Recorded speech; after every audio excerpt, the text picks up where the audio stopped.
Chicago Cubs, as you know, looking for their first title in 108 years. Now, Grant DePorter, CEO of Harry Caray's Restaurant Group, wrote a book about the significance of the number 108.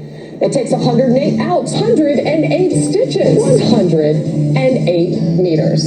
As we now go face to face with Grant DePorter, author of Who Knew? Unraveling the 100-year mystery of the Chicago Cubs, coming to us live this morning. And you found all of these great omens regarding the number 108, and you've also gone to great lengths to dispel any sort of curse, any bad karma or history of it. Grant DePorter, you have certainly done your part. Thank you. And good luck to Cubbies tonight. Thanks.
It's been back to Wrigley at least 4 times by now. Obviously, it's got to be something else.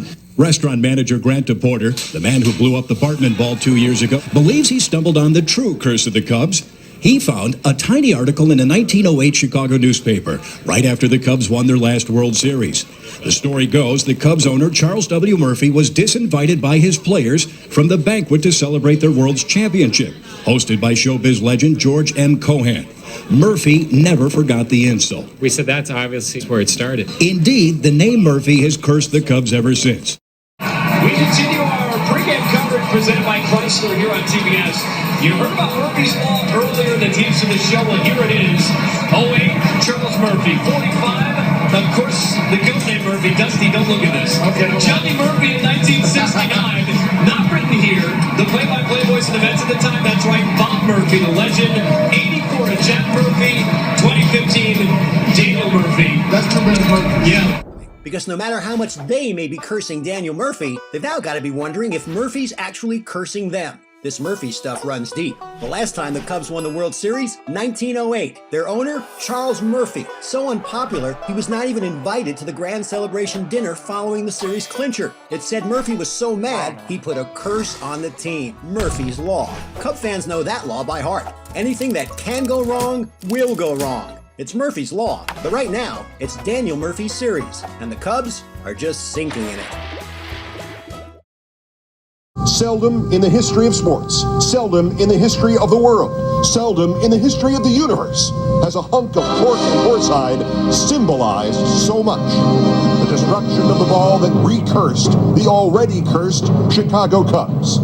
This is Countdowns, live, exclusive, worldwide, international special coverage.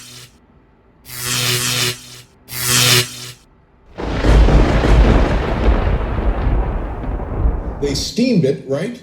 Yeah. The remains of the ball. Right. And they did something with the steam. They made food with the steam. They made pasta with the steam. Did they really? Yeah, and they served it to somebody, so somebody got to eat that. Really? Wow. It's like a pate. But without one man, their work alone would not have brought us an event that is at once both ridiculous and sublime.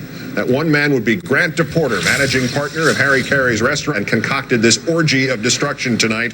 Grant, good evening.